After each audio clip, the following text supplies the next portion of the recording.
Good evening, everybody. We're going to get started in 1 minute.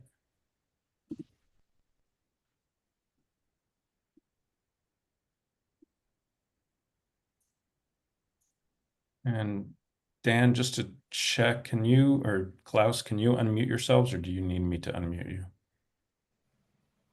Can you hear me? I can unmute. Okay, you got Thank it. you. Great. Okay, so folks, I'm going to share my screen and then we'll kick off in a second.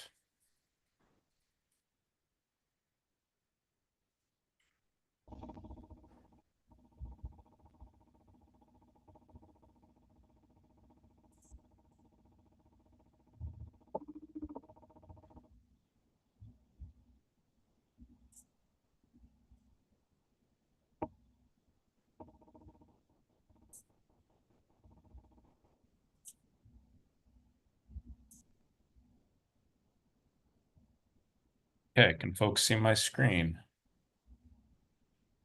Yes. Great. Good evening, everybody, and thank you for joining us for a design subcommittee meeting of the Boston Civic Design Commission. Today's date is Tuesday, December 17th, and this is session A of the BCDC Design Subcommittee.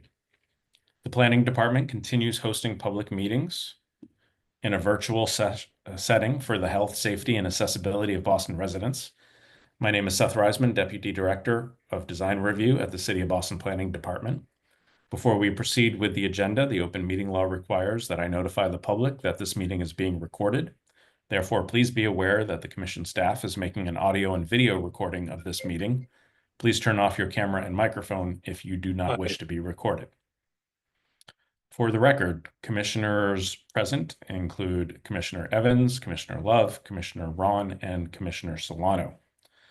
Tonight's agenda will include a presentation for 22 Drydock Avenue, South Boston waterfront. Tonight's proceedings will follow the typical BCDC Design Subcommittee meeting format, beginning with a brief presentation from the proponent, comments from BCDC commissioners, and public testimony.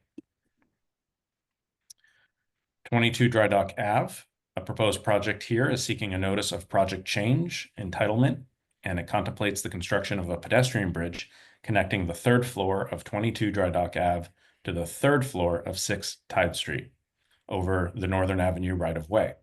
This will be the second presentation of the NPC to the BCDC Design Subcommittee, following its introduction at the monthly meeting on November 12th and a subsequent Design Subcommittee meeting on November 26th.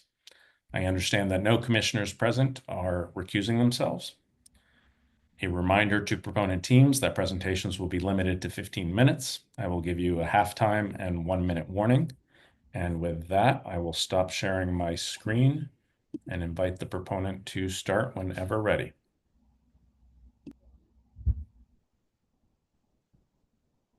Thank you very much, Seth and Commissioners. I'm happy to present and start off the conversation today on the bridge. Hi, Joe. Yes. Just a note, we can't really hear you too clearly, or is it just me who's having trouble? It seems like your microphone isn't working. Oh, it is. Is that working a little bit better? No.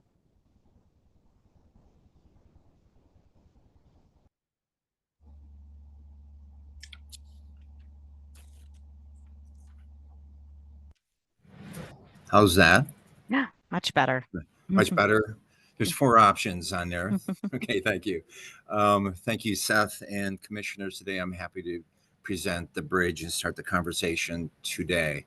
Last time we met, just 2 weeks ago on December 3rd, we had a number of great comments. And on the right-hand side, they fall into 5 themes, and we're going to touch on those today. First is the location. You're looking for a little bit more background on the bridge location and other locations that were under consideration. The asymmetry of the bridge, we're going to give you a little bit more background on that. The materiality, we have a number of a wider selections that we were considering. We're just going to bring that to the discussion today, and you're going to see a little bit more of how we sort of integrated those flexibility in choices with the bridge itself. We're going to also be looking at lighting, the frit pattern, how that's integrated with the overall envelope. And transparency, we're looking at the interplay with the structure, the glass structure, and lastly, we're looking at the complexity. Last time, a lot of comments on there's just too much complexity with the design. If we could just look at a primary gesture and then complementary design elements that would reinforce the overall bridge, that would be good. So we're going to touch on all these themes today. First is the location. And these are ones that we were considering early on in the design of the bridge itself. Certainly the location relative to the urban framework was a major consideration. What I mean by that is the one bridge located on the far right, as that gets closer to the right-hand side and closer to the edges of the buildings themselves, it actually sort of rivals the overall massing of the buildings themselves. You're going to see some perspectival views that will show that are really key. Location relative to the structural alignment. So you can see up above with LC1, although those bridge locations are sort of justified to one of the existing columns themselves to really take advantage of what is there. We had a little bit more flexibility, certainly with LC2 down on a sheet. As that is being constructed right now, we could sort of design those interventions with that. The one on the far left-hand side is slightly angled just because we were trying to justify and use the efficiencies of the existing structure.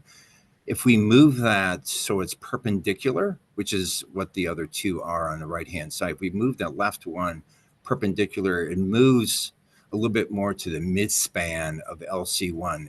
That then requires more interventions in terms of new structural beams, potentially a column or a pylon that would have to be within the right-of-way or the public realm. These are the type of things that sort of discourage us from going to that option on the left-hand side. For all of them, we're looking at the synergies of, where the program is for both buildings.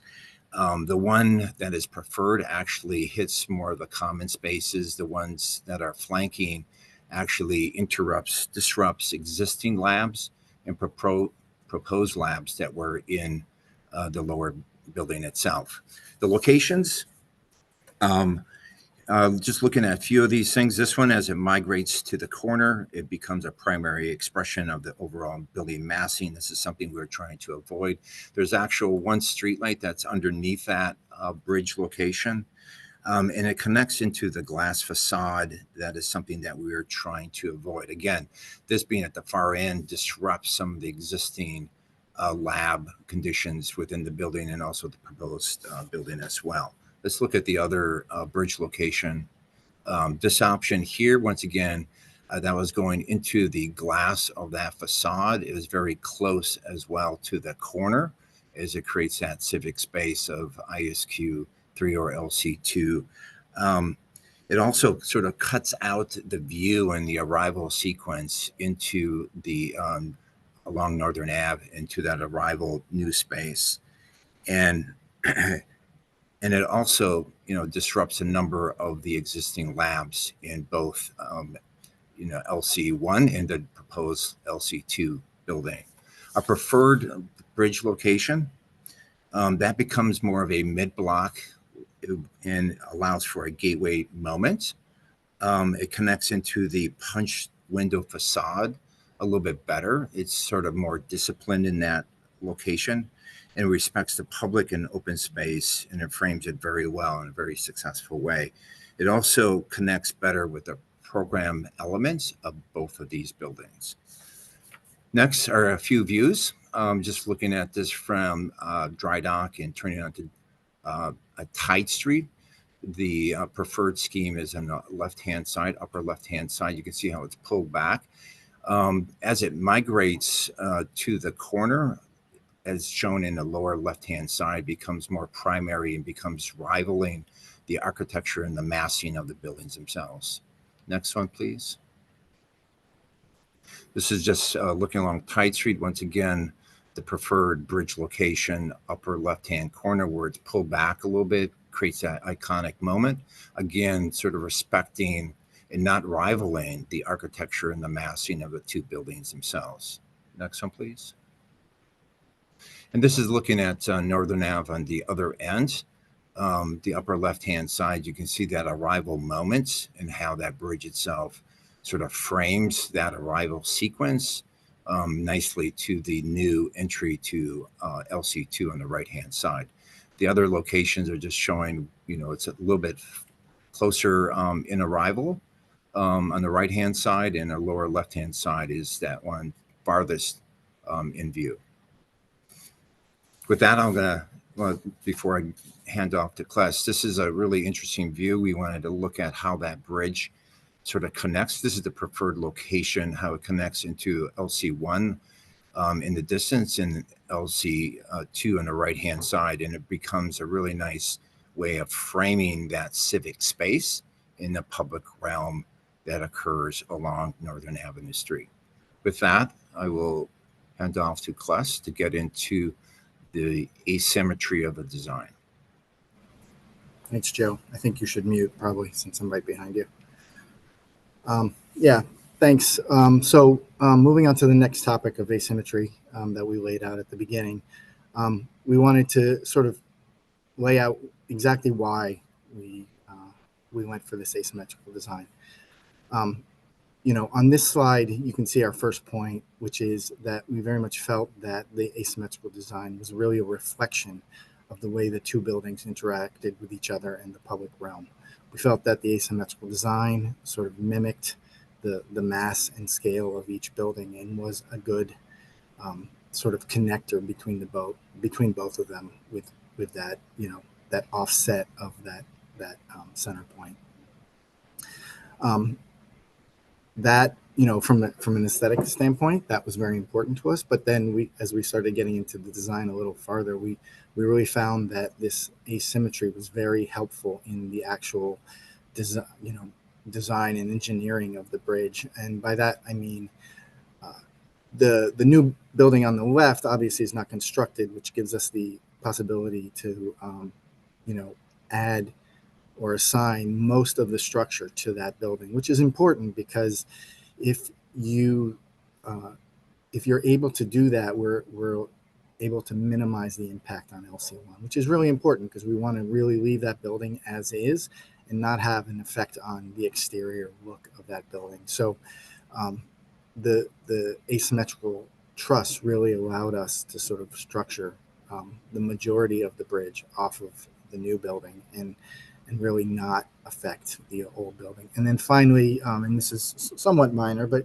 also important, is that because of the asymmetry, excuse me, we're able to, in construction sequencing, we're able to sort of create temporary conditions that won't affect the public realm, won't affect the roadway, and will make that construction sequence a little bit easier.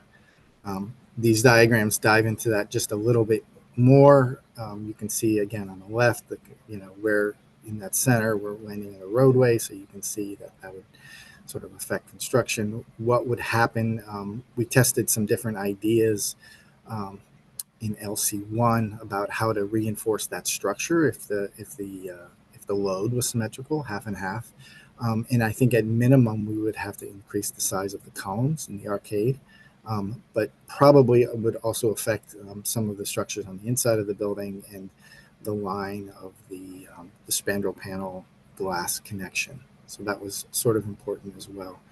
On the right, you can see all the benefits to doing it this way.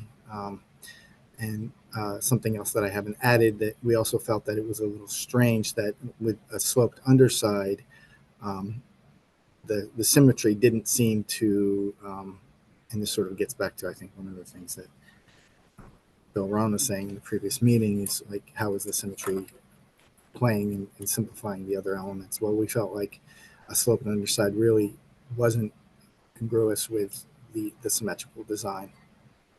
And team, you're about halfway through. Makes sense. You had asked us for some precedents in the previous meeting. We did put together a list. The thing, I think we certainly did take some inspiration from the beginning, but as far as these images, I think, they they're a reflection of some bridges that exist out there, but they're really not reflective of the process that we underwent here and the goals that we had. So these are somewhat random. Asymmetrical bridges do exist, and you know, I think the difficulty in this is there's the question of whether these are successful or not, and we obviously don't have time for that right now. But we did look into this as requested. We talked about materiality in the last meeting, and we wanted to just walk you through a little bit of what we studied going through. So obviously we studied a bunch of different materials. This ties back to all the ideas about vernacular and, you know, being of the seaport and all these things. And I think, you know, and we did test all these, and you'll see some renderings. But I think, you know, for us, the takeaway at the end of the day was that it was important for us to have materials that were obviously work well with both buildings, but were also somewhat neutral. You know, we didn't want this bridge to overpower. We didn't want it to be so heavy that it would be the focus among these three structures. We wanted it to somewhat recede and be light, and that was really our charge from the beginning. So at the end of the day, we decided to go with really the most neutral palette, which is the option on the right. But we will show you some options here. As a refresher, LC1, a very simple building with gray sort of major mullion frames and glass on the Northern Avenue facade, and then the new building is primarily dark, as you know, with secondary lighter grays and a wood accent. So for the studies, in each of these, on the top left will be the current design, and then we tested sort of two other ideas. Bottom left would be a darker bridge, which would be the structure, the spandrel, and the underside, all different materials, obviously. And then on the bottom right would be a more sort of naturalistic material. In this case, we're showing like a weathered patinaed brass. Similarly, there's several of these pages, so they're all laid out the same. So you have the current sort of light scheme in the top left, the darker one bottom left, and then the brass in the bottom right. Here you can see the inside. Similarly, a very light gray on the inside, on the preferred option in the top left, darker structure in the bottom left, and a more sort of warm color to accompany the brass on the bottom right. Similarly, looking at this at night, which is important, for instance, we felt the darker color on the inside was really not a great look at night. To keep going, you had asked us again about the way the buildings connect. I think, we have a couple images here to show you, but I think what would be most helpful is if you have more questions about this, I do have the model once again, Seth, and we could fly around that and really show you how, we're proposing to connect at each of these locations. And I should say that, we're trying to be very precise and this is surgery, the way that we're detailing this on the buildings. But this really ties back to the original idea of like, what is the prime location? There's Joe talked about these locations. There's a lot of factors at play in how we chose this spot, and getting the bridge to fit with these elements on each side is sort of like the micro detail of that study. Here's another quick view showing how we have very distinct reveals on each side. We talked about transparency at the last meeting. We got some comments that maybe the frit pattern was too complicated. So what we're going to show you here is a couple ideas for a real simplification of that.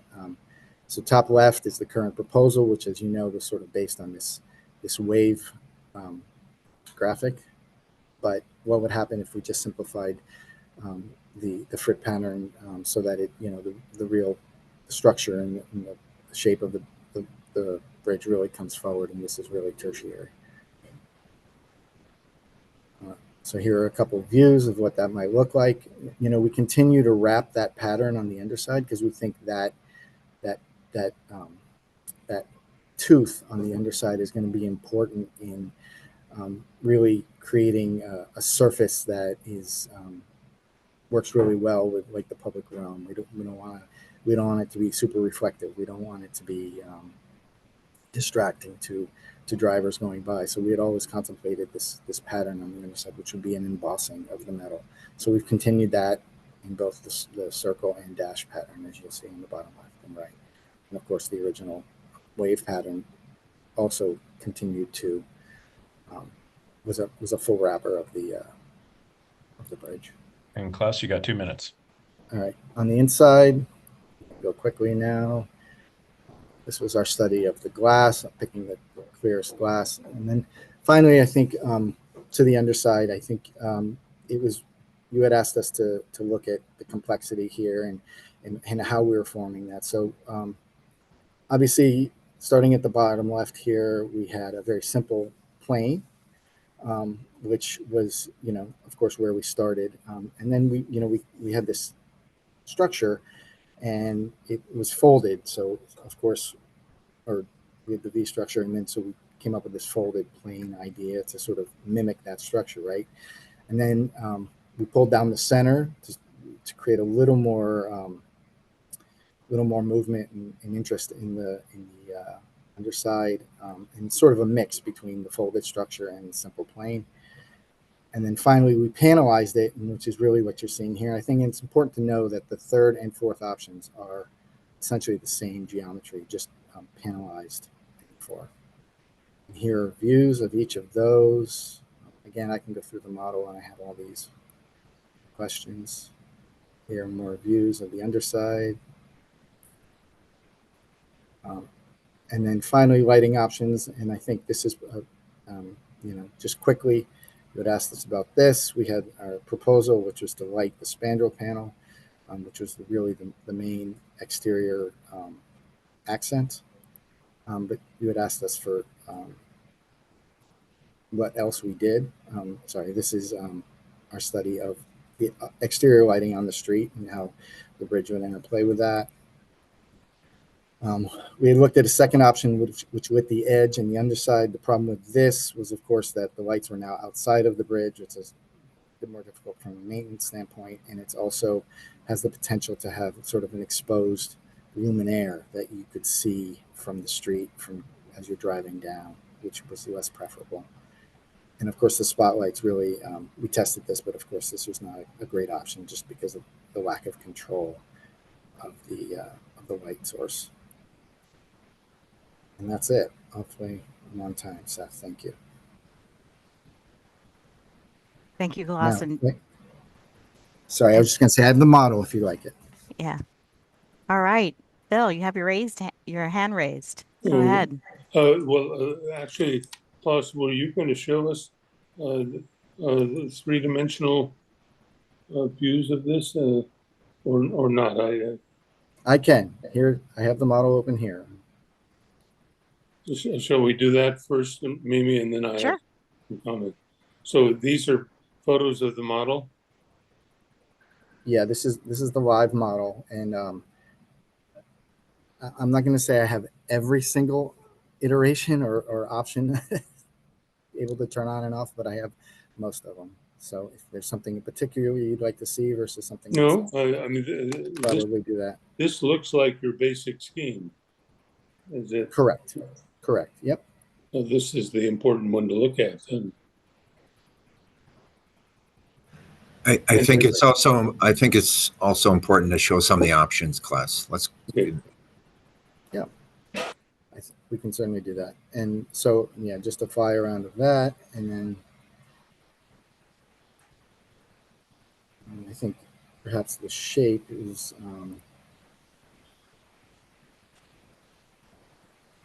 something that you'd be most interested So in some of these, the underside is not flat. It's more. So this is the simple plane. So it's as it moves from one side to the other. Then there's the folded plane. you can see here. And then the more complex shape, sort of more diamond shape. Right. And I'll update in a second. And then, the step from this to the current scheme is really just the articulation of those panels. It does result in slightly different geometry, but, conceptually the massing or the shape of this and the final scheme are similar. And I apologize for the model. We'll update in a second.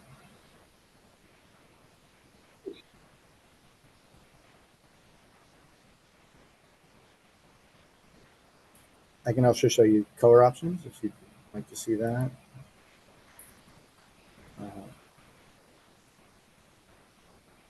So the brass bridge,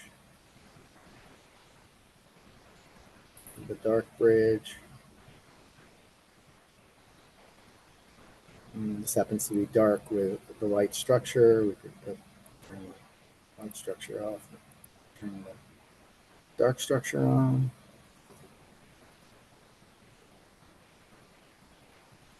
As you can see here.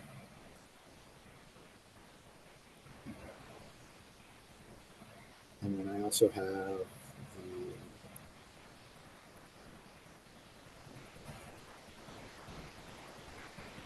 takes a second to update. This is the dashed frick versus the more complicated one.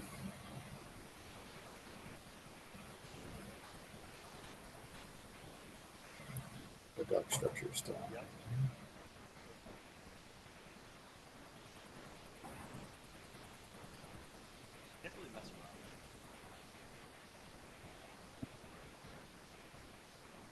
So I can go back to any of those if you have any questions.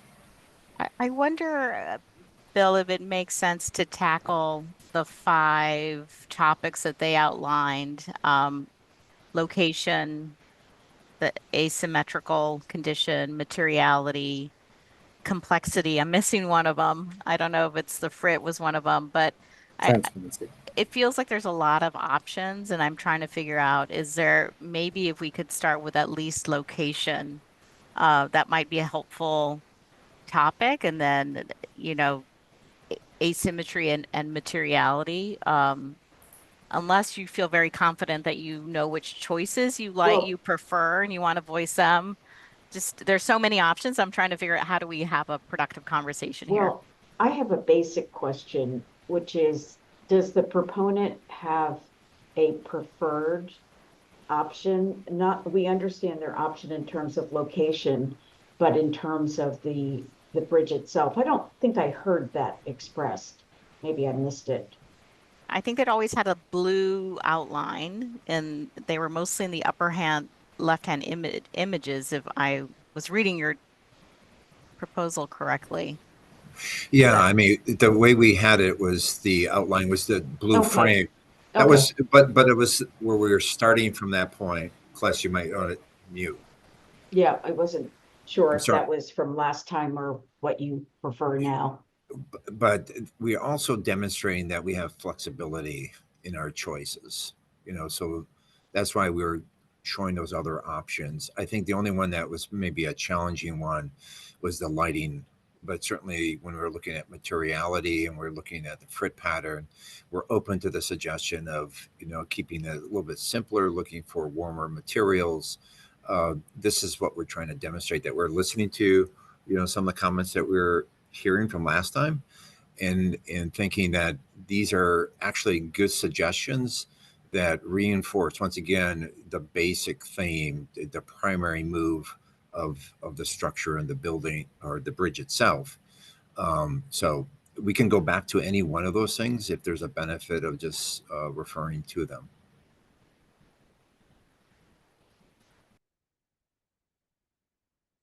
Bill, do you want to? Sure. Let me jump in a little, and I'll speak to 2 of the issues. The location, the preferred location, at least from my point of view, seems like a correct one, which is to say it's not out at the edge of the building where it becomes part of a gateway, and it's not at the Boston side of the site because they're forced to do a diagonal bridge rather than a orthogonal bridge, and the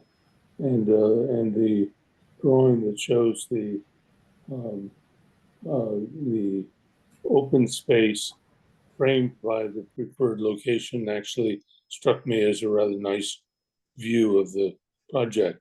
So at the outset, at least from my point of view, the location recommended seems appropriate. What I want to do is get to the issue of asymmetry and and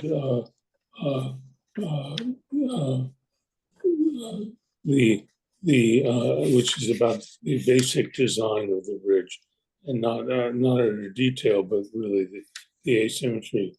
And you know, it strikes me that asymmetry might make sense if we were trying to tie one part of the bridge to one of the buildings and another part of the bridge to the other building. But that's not what I've been hearing as the goal. And therefore, this view shows that there is a complexity continuing to the asymmetry that, at least for me, is bothersome. The purpose of this simplicity was so that the bridge would not draw attention to itself. But the asymmetry starts drawing lots of attention to the bridge. So I'd like to move to number 13, the next slide in your show. Here we go. And so to me, this was, when I saw this, I said, this really talks to what we wanted to understand these bridges would feel like. And I'm noticing these are all basically asymmetrical. And I would argue that none of them seem particularly wonderful in terms of drawing attention away from itself. They seemed much more about drawing attention to itself and creating for Klaus and Joe and the others a problem to solve that I'm just wondering whether it is a problem we, want to solve. And I'm still curious why we couldn't urge a very symmetrical bridge that didn't have this kind of architectonic drawing attention to itself.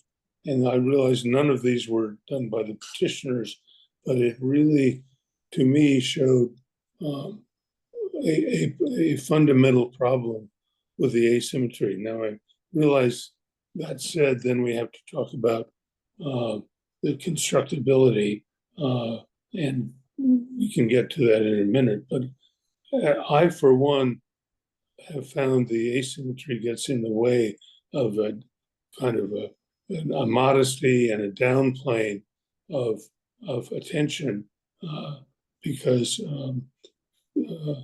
it also feels so different from the two buildings. The asymmetry does, and the angular elements of it. So, to me, the more neutral the form can be, the more it's going to be feeling like it's trying to be simple and correct. And so that's the one concern I have.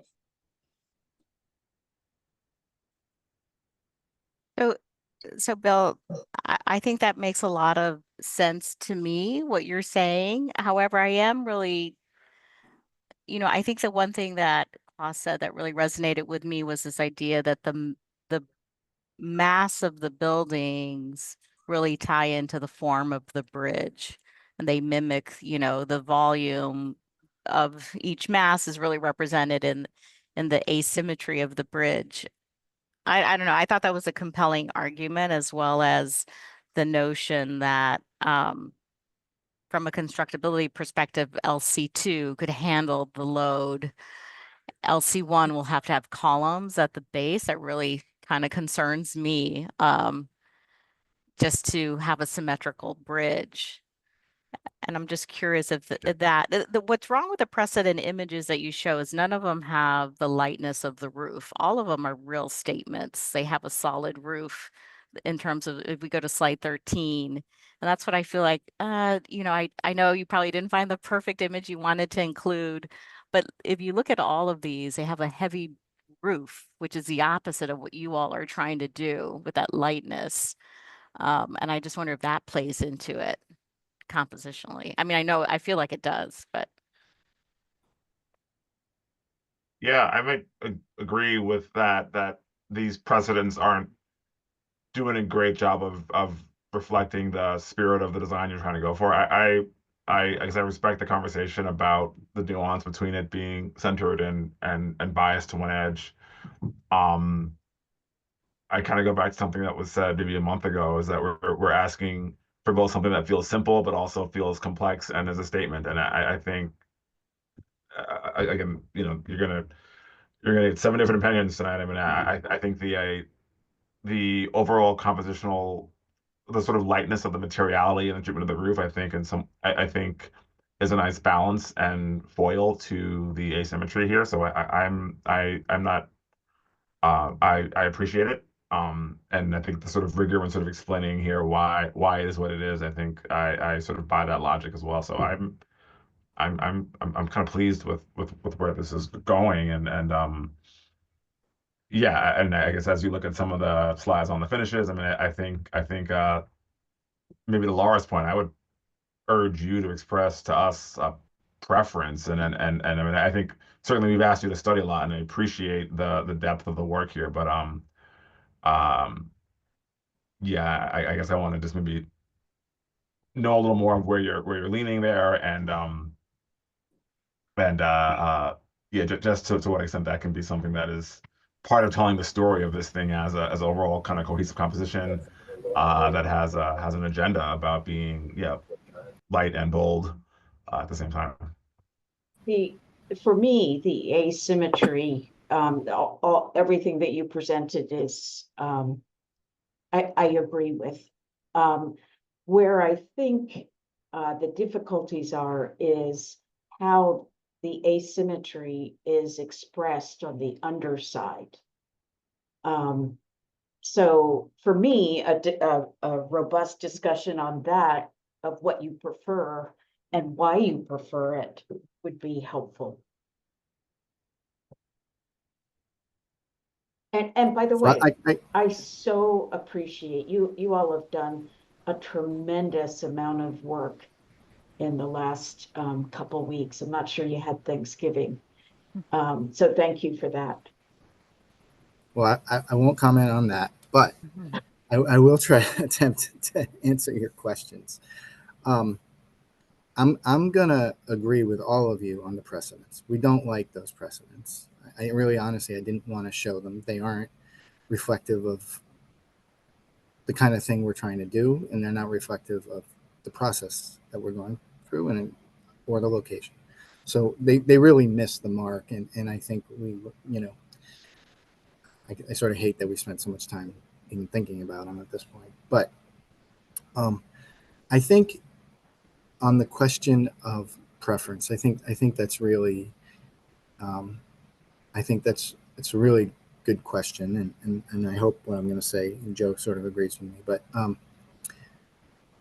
on the location, I think we did so much study, and it's one of those things where you revise and you revise and you study and you study, and there's really only one place where this thing really kind of works. You go through this process and you get there. So I mean, obviously for us, the location where it's at now is really sort of it's less aesthetic and more technical, although the aesthetic is one component certainly of why that location is so important. And then there was the others. So there was the asymmetry. I think we've sort of talked about that. that was a also a journey from a concept to proving out a concept and finding out that actually that concept worked best with the what we wanted to achieve from a constructability standpoint, from a design standpoint, from all those things. I think the thing that I think we feel strongly that the materiality, the lightness of the bridge is important. We've tested the darker colors, we've tested things with hue. They feel more imposing than contextual. So I think for us, I think we remain sort of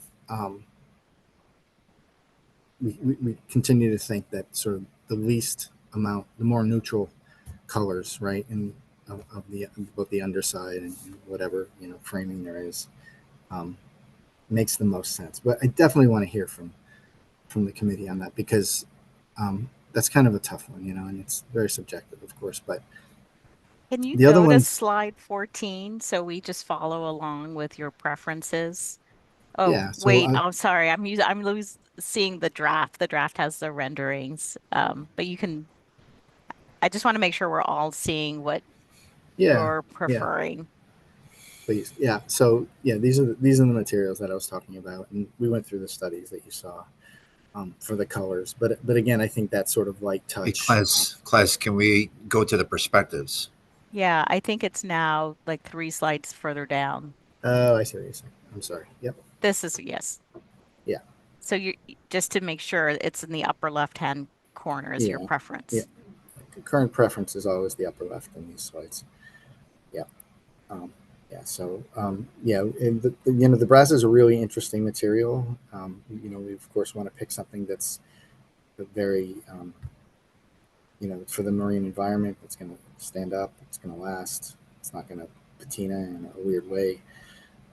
So yeah, the brass is interesting, but there isn't really, you don't really have that sort of warmth or that level of warmth anywhere else in either of the other buildings.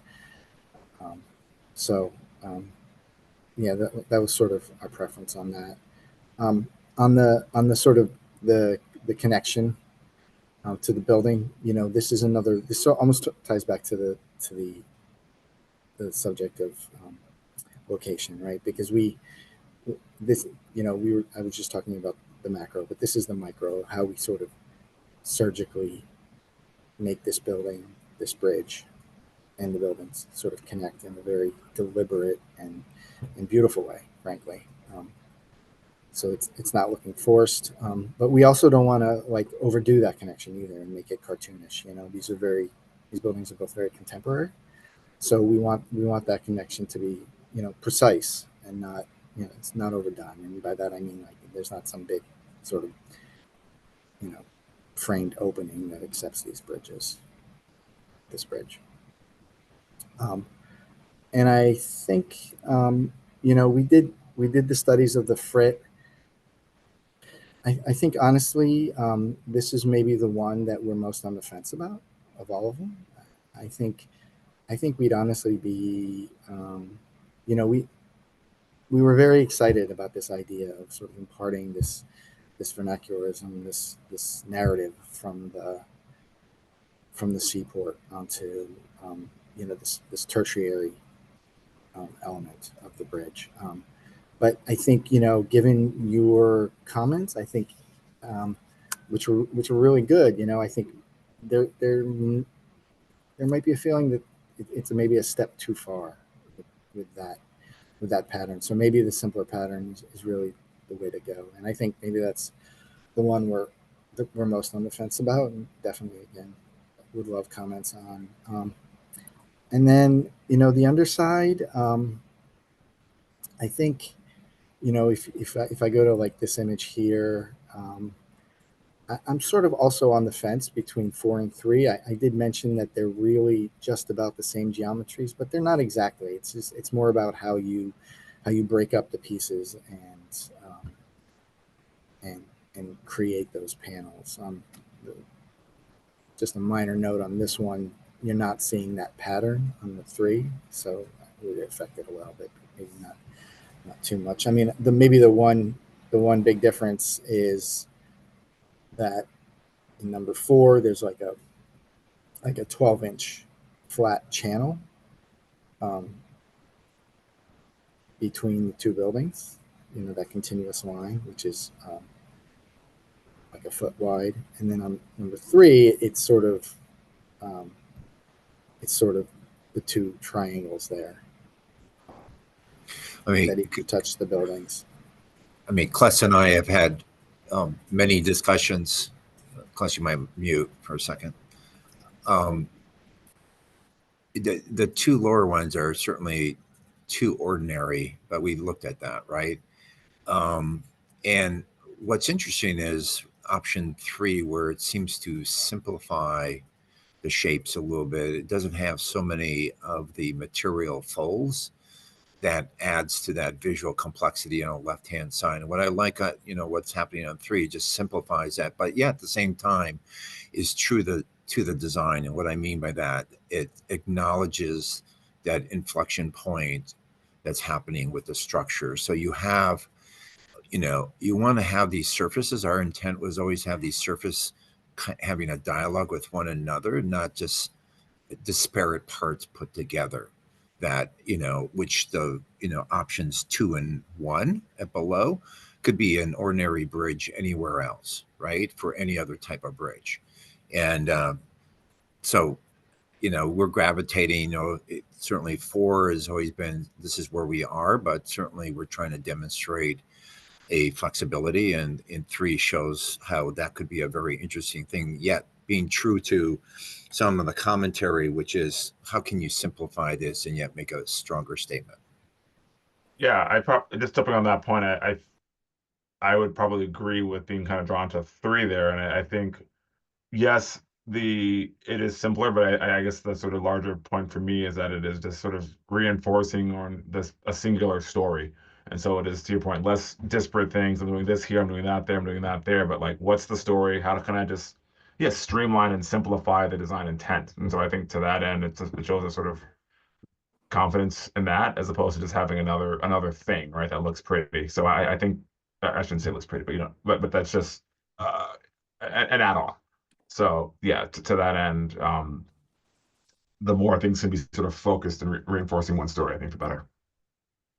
I agree. Just to tag on to that comment, I think 3 is moving in the right direction, but I really liked 3 in the draft deck versus the one that you sent. And the difference was there were no joints. There was just larger panels, if you guys know what I'm talking about, in 3, and I got really excited about that.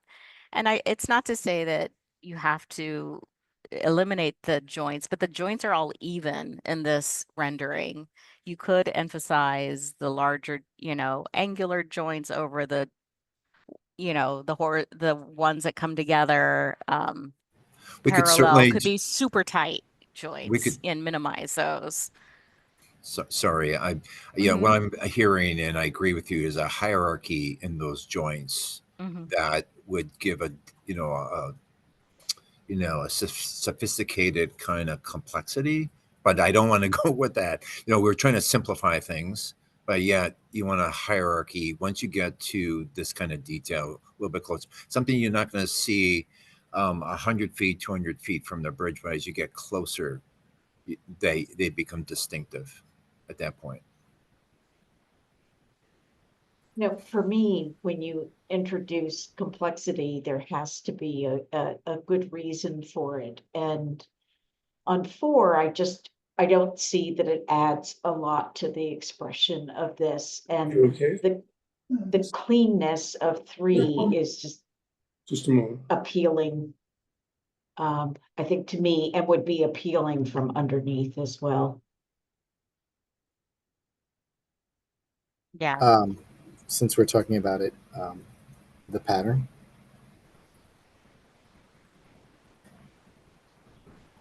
Yes, the pattern.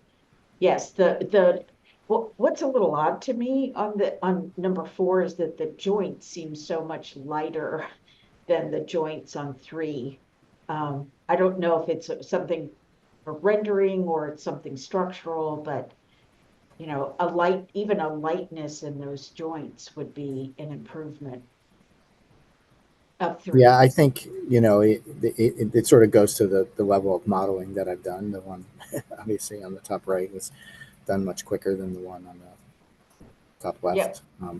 But once, you know, we'll certainly add that articulation to option 3 and you know, overlay the pattern, you know, the whatever that may be. And to Mimi's point, you know, really play with the detailing to get that major X to come forward.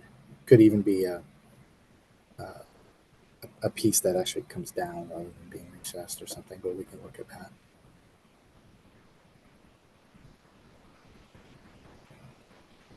Could we go to the slide that looks at the glass? Because you went through that fairly quickly. You had a very clear glass and different shades of of glass colors. Yeah, that slide.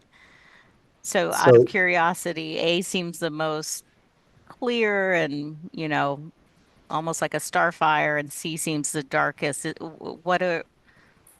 Walk us through this. okay, yeah, sure. So A, B, and C are three products. They are all three of them are like a starfire glass on three layers. So like the clearest glass you can get, essentially. The differentiator is the the um, the film that we need um, for to reach our efficiency goals on the bridge. So basically, the third option was really, you know, what we needed to reach was a 0.25 SHGC, and C was the only option that could get us there. I think, you know, if you were to, you know, again, this is a photo, which is dangerous, but we're very happy with the glass that we chose. It's incredibly clear, and it's low iron glass on 3 layers. And most importantly, it meets the sustainability goals of the bridge, and which are also designed to align with all the sustainability goals that we have for the building. Yeah, I mean, I was just curious because there are clearly 3 choices, and what I'm hearing is only one of them really works. Correct. Yeah. I mean, basically, the one on the left is as clear as you get in a triple pane window. But, you know, we need that added film. It's like on the second surface for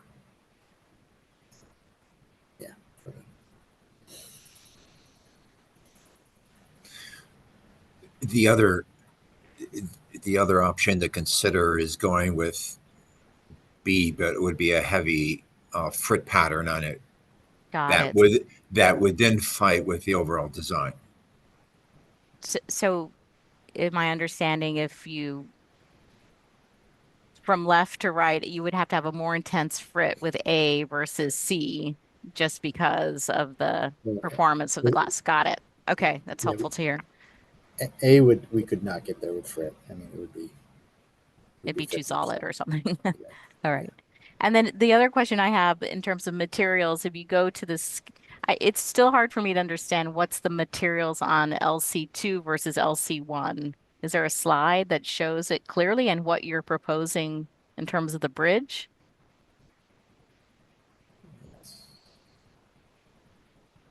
Because I think I'm with you, and I really do. I'm just to reinforce what Laura said. You guys did so much work in a short period of time. Really, really appreciate it, and I think it helps at least me in understanding this. I in general agree that going with the lighter, even though I asked you to do the darker, I think you all are onto the right track, here, but I'm just curious about the underside and the materials that it ties into. I think that to me is the one thing that I'm still curious about. Yeah. So this is the new building. So if you can imagine it in your head, I mean, we have an image, but this is the majority of the building where there's punched openings is this darker color. And then there's a side panel to each of the windows, which is corrugated, which is this material here. On the left, obviously, the frames, curtain wall frames, are a little darker. And then we have a sort of middle gray that is for the soffits, column covers down below.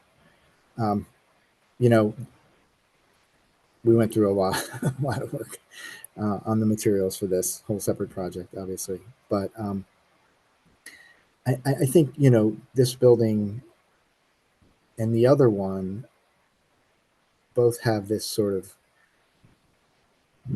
they're distinct, right? The other one is really all glass with these sort of major sort of C-channel mullions in a dark gray, which is just somewhat similar to, you know, these colors. But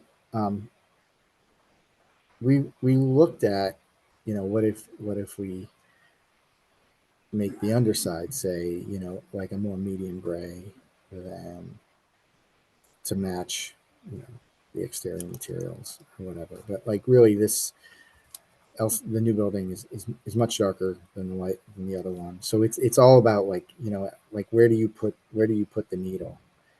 And I think at the end of the day, what we decided was that just being more neutral and being sort of this light insertion between the two buildings was more appropriate than trying to maybe do something in the middle or that was kind of like both, right? Like we wanted to make it just different.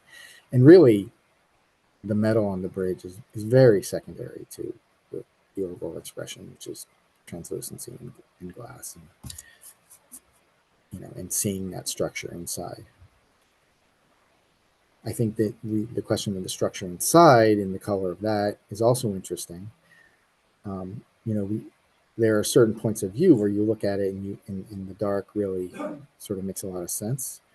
But then there are certain views where you go, well, that just really doesn't look good, like on the inside or, you know, at night. Or so I think for us, that's why just sort of a calm gray, similar, I guess, more similar to the buildings on each side for the structure. Yeah, and I guess for me, that's what's hard to see in the renderings. Like these definitely look all like cooler grays, but in the renderings, I was reading that more of like a anodized bronze. So Yeah. that's what gets a little bit, and that's why I was just curious, what is it tying into?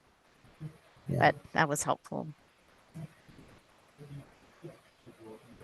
I mean, I think, you know, Could we go back to the series, the slide that you had all three sort of side elevations with the different materials inside and outside? It's not the one looking up from the bottom, but looking more. Yeah, that's great. Thank you. So I have a question here. So on the lower left, you have dark both inside and outside. correct. And then what's the difference on the one on the right is simply about the material colors themselves. Is that right? Yes. Well, I mean, the color on the inside, you know, this image is, you know, in full sun and washed out a little. So the inside color is more of this sort of tan color, which, you know, we were just trying to sort of find a somewhat complementary color to the brass, which I think is kind of hard. And you know, I think the problem with the brass also is that, like, it might be compelling for like the underside, but when you start to color the bridge, that sort of brownish No, on I the inside, don't, it starts I'm to not melt. drawn to that. I just wanted to understand Yeah. sort of the differences between them. And so your preferred option is the same material on the sides of the base of the bridge and the underside of the bridge. In other words, the thing that makes them look different is shadow.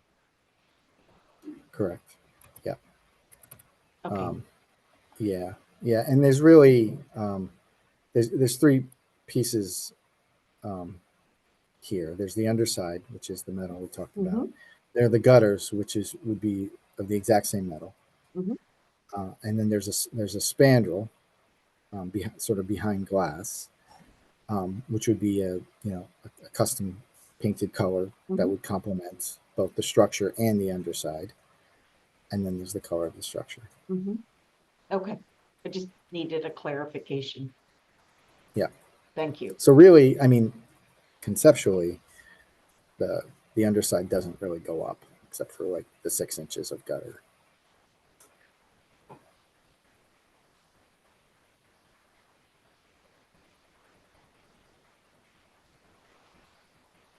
Do you have this rendered with the more simplified bottom? The one that we were drawn to when we were looking at the underside of the bridge. I don't know if your model is able to do that. Maybe asking too much here.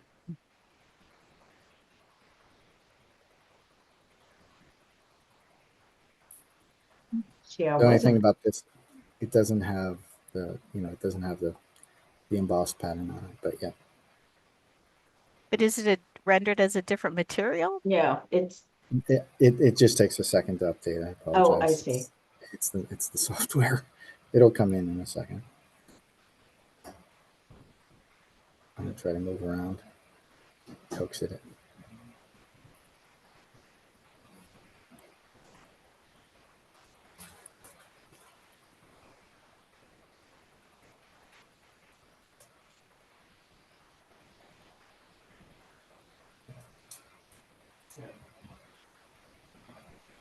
As you can see, this model's a lot simpler than the final.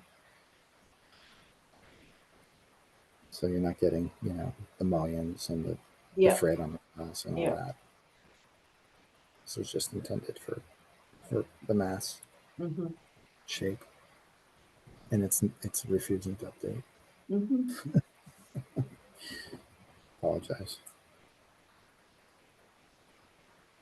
Can you step further back towards the intersection to see that? The other side? No, this is fine. Just step further back Oh. so we're not staring up at it.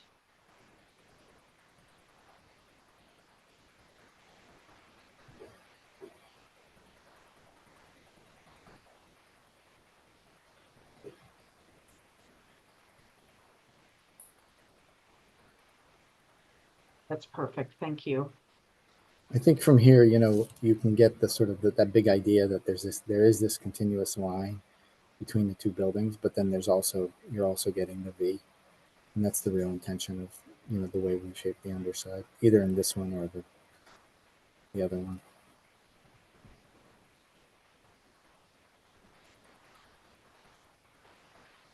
Can you drop to be more at eye level if we were a pedestrian?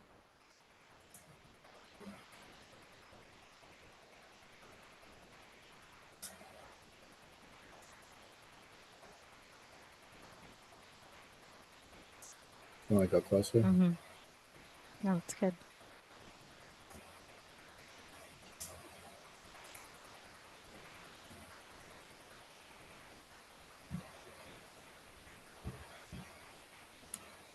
Yeah, that's. Oh, I'm Go ahead. no, if you go ahead, Laura. I was going to ask Bill. I'm worried that Bill's quiet. Yeah, yeah, I agree. So you go ahead. What's your question, Mimi? I'm just curious if any of seeing the model live, seeing the materials, hearing our discussion, if you're, really have any other additional comments, if you're still concerned about the asymmetry. I think you are probably still concerned about the asymmetry, but just inviting you to weigh in here. Well, no, I appreciate that, and I will weigh in simply because you've asked me. No, not because you've asked me to, but I feel duty bound to do that. I think what worries me, and I think it was drawing number 11, which was a diagram. This is a useful drawing, by the way. I don't know what number this is, but, or maybe it's just the model. But if you want to go back to number 11 for a second, then I do have a couple comments. That's not the one. I was here. This one. This to me captures the rationale for the asymmetry, which means that one part of LC1 is reaching out to the street, and another part of LC2 is reaching out to the street. And they are not the same. It's not unlike Michelangelo in Rome reaching out hands. And I understand that, and it can be a beautiful thing to do. But my worry is that still the underside of this bridge is going to be angled. It's not flat as that this drawing implies. And so, at a broader level, let me just say, I think we have to be careful about bridges. I know when we 15 years ago through the development of standards of the bridges, and we recognized that medical purposes at a hospital were important. And I think the planning division, the planning department, is making the point that these kind of buildings have their similar medical purposes. And the program demands bridges, and I accept. But it does seem that if it demands bridges, we should make sure that the bridges themselves are incredibly elegant or incredibly beautiful, and not just too complex or trying to be different for the case of being different. When Mayor Menino pushed for the bridge at Liberty Mutual, which has no medical purpose, of course, he demanded of Liberty Mutual that they create what is agreed to be a beautiful building, a beautiful bridge. And I realize what I'm advocating, it seems like a conservative choice, and I'm not advocating a bevy of conservative and dull bridges, but I recognize that is the danger. So that's my view. I'm still convinced that an asymmetrical bridge doesn't have the problems that I've just outlined in this drawing. And that said, I appreciate the hard work you've all put into it. I agree with the others that that's laudable.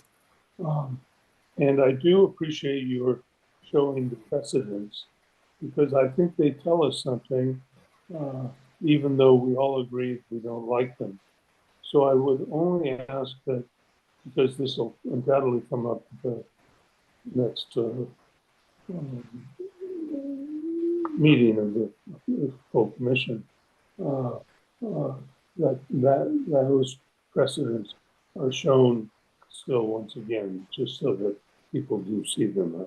I mean, I'm not trying to force you to show things you don't believe in, but I do think it's important that we haven't found any asymmetrical bridges that we think meet the test that I'm asking for. And so thank you for letting me speak my mind. And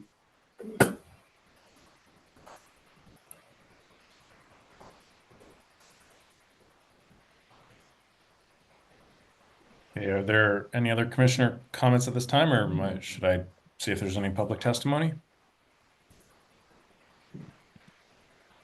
And we can come back to next steps.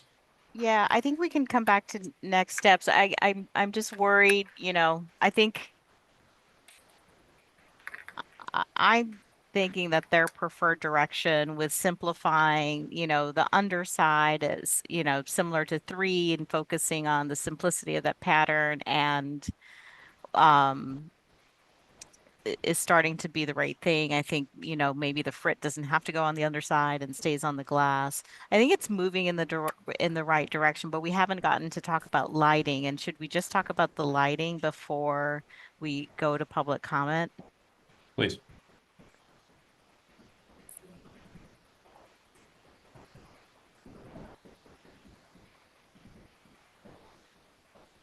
Yeah. Do you want me to walk through them again, or? I'm really looking at this and weighing Bill's comments about, you know, the asymmetry in my head. I think your preferred option that you have highlighted does somewhat reduce the complexity, let's say, that highlighting the bottom does. So I think maybe just give us a little bit more information about how you're lighting that piece. Is it meant to light the spandrel and the spandrel is not Yeah. fully lighting up in this image, or walk us through this Yeah, preferred yeah, option? yeah. So the idea is that, not to get too technical, but we're using a continuous piece of glass from the top of the bridge to the bottom, and implementing something called a kiss mullion at the joint between the opaque the space the opaque space behind the glass and the open space. Kiss mullion is basically a mullion that continues and touches the inside face of the glass without actually breaking the glass surface. On the underside, just on the underside of that mullion, we would mount a continuous LED fixture with a shield, and that would indeed wash the the spandrel panel downward. It's maybe better illustrated here, and I think one of the reasons, and I agree with you that this rendering does not do this properly, but the idea was that by lighting the spandrel panel, you're actually able to accent the V shape of the bridge at night, and then the underside becomes secondary, goes a little darker because it isn't lit. And so you're really, again, you're accentuating that. And then that's, of course, complemented with lighting inside the bridge, which, as we mentioned last time, is all done from the line of where that kiss mullion is or below. And the idea behind that is that there are no exposed luminaries that you can see from the public realm. So no hotspots, no distractions. So it's all uplighting. And of course, we're highlighting the structure on the inside, both the diagonals and the center. Les, I'm sorry, I have a clarifying question here to make sure we understand Yep. this. Is the source of the light at the top of or at the kiss mullion and washing down, or is it at the base washing up? It's it would be at the top washing down. And okay. And is honestly, the goal to create a sort of line like we're seeing here, or to create more of a, so we're seeing I think, a horizontal line, right, for the truly horizontal, right, to the sort of ground plane, if the ground plane were truly horizontal, rather than the slope, right? And yeah, I think it would gently accentuate the V, the bottom, but it would create, obviously as light dissipates over distance, it would. So there would be a bit of a line at the top, but I think it would, we would obviously tune that so that it looks the most appropriate, not not overwhelming. It would be a gradation. There would be a gradation, no doubt, from the source going down that length, and so it would be a soft wash along that glass, the back of that glass surface, to where the rain gutters are. So that's the technical piece that we're trying to work out right now, but that's the intent. And I think the other thing that I might just step back a little bit from the overall intent for the lighting for this scheme in particular is by not deliberately lighting the underside, you get what I call a silhouetting of the architectural expression of this bridge. And by doing that, you actually create, a nice iconic gateway by doing that. So the obvious thing is probably put lighting on the other underside, which we looked at and said, we don't like that. There's hot spots on there. How do you soften that out? How do you minimize the luminaires and seeing that either in the public realm or actually from the buildings themselves, which become distractions? And actually, the more sophisticated way is actually not lighting it and allowing the soft lighting on the sides to give that accentuation of that form. I agree with that instinct, but if you could flip back to the other, is it important that the horizontal line be expressed through lighting? In other words, had you considered not revealing the horizontal line of light?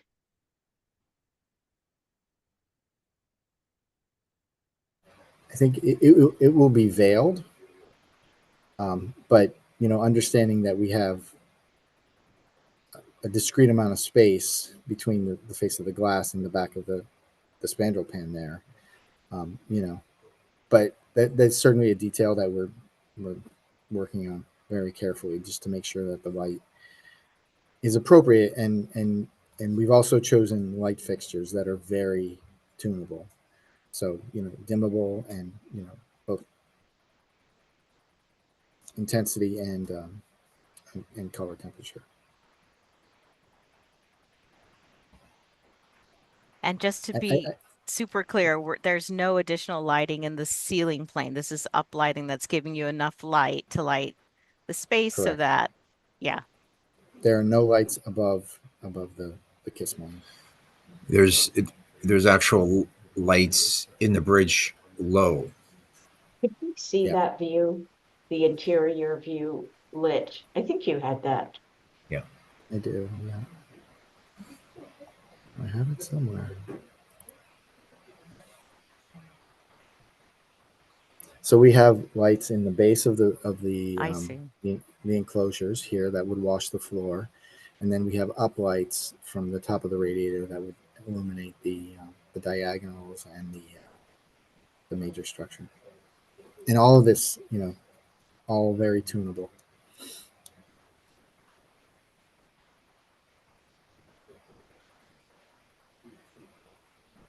I mean, I agree with the approach of not lighting the underside, because I think that's lighting the complexity, and that pattern probably more than we have to. So I think, where you are in the development, I think it seems like the preferred strategy, at least my preferred strategy. I shouldn't talk for the commission.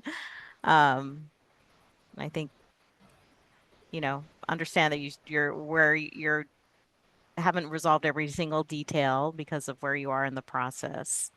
But it feels like the right direction. Commissioners, any other comments about lighting or any other issues?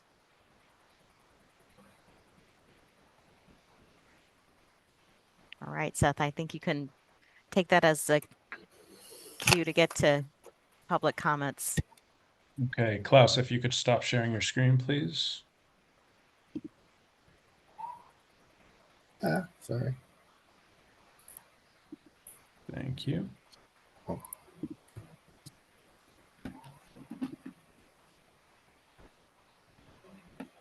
Okay, at this time, we'd like to invite any members of the public in attendance who may wish to contribute public testimony to raise your digital hand, and I will call on you. If you are calling in by phone, dial the *9 on your dial pad to activate the raise hand function and dial *6 to unmute yourself. Please state your name and any relevant project affiliation information, and please keep comments to 2 minutes. Do we have any raised hands? And Mimi, if you could just be a check on me here because of my wacky screen at the moment. I don't see any raised hands. I'm not seeing any raised hands. Okay, so we will conclude public testimony. And if, Klaus, you want to reshare your screen for any follow-up Comments, questions, next steps? So commissioners, thoughts on next steps?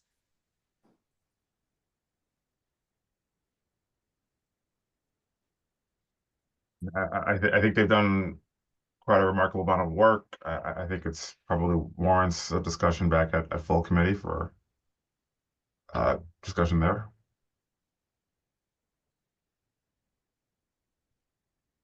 Any other countering thoughts or studies you want to see? I would agree with that. I'd like to see the underside developed a little bit more. You know, I know it wasn't rendered as much. The only thing that I'll add to that is the lighting, to make sure that it's not glaring. To me, I look at this and it feels just a little too heavy-handed, and I just think it deserves more study. Is it more on the interior, or do you feel the same way about the exterior? Is that reading still? Definitely on the interior, and I'd love to see one where the light, the horizontal line, wasn't so prominent, and it was just the wash that the team has talked about. But Or sorry, I would just go ahead. Oh, sorry. I would just say that if our lighting designer was here with us today, I think he would not be happy with my renderings. Then I guess he's the first person you'll call tomorrow. Yeah, no, exactly. He's done a lot of studies of these, and does a much better job of describing them, both visually and. Well, maybe you could take a crit from him on how you're representing them then. Well, I mean, honestly, this was the rendering that he did. It's not as dramatic, but I think it gives maybe a better sense of, the lighting. Okay. So just come back with maybe more detail and a better description of that, because this looks completely different than the other rendering you showed us. Yeah. Will do.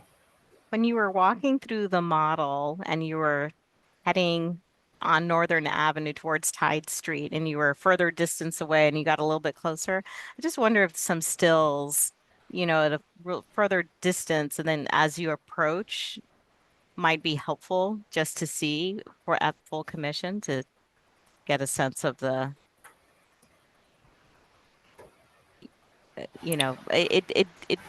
it has a lightness, it kind of disappears, and then once you get really close up to it, it does have a lot of presence because the underside has some presence, and I just wonder if that would be helpful.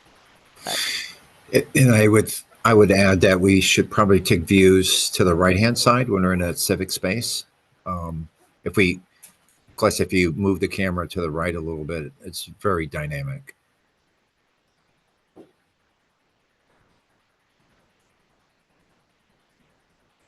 Mm-hmm. Yeah, and this probably gives you, nobody walks down, the middle of the road, but, we drive. But I think, though, for those of us who are going to spend most of our time in and around the edges of these buildings in the public realm underneath the arcade, these are the perspectival views that we're going to see in the extension of the public realm here. I think this is very exciting from that viewpoint. And we can share that more, as we get in the full commission. We can add that. Yeah, I think some stills from that would be really helpful, and I think your point's taken.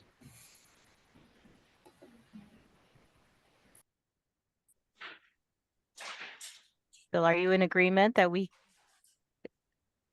is there anything you want to see going to full commission in addition to what we're talking about?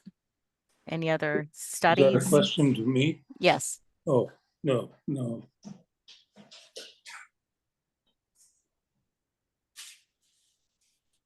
All right. I don't know. Well, I think we want more thought on the lighting, a little bit more accurate representation of the lighting on both the interior and the exterior.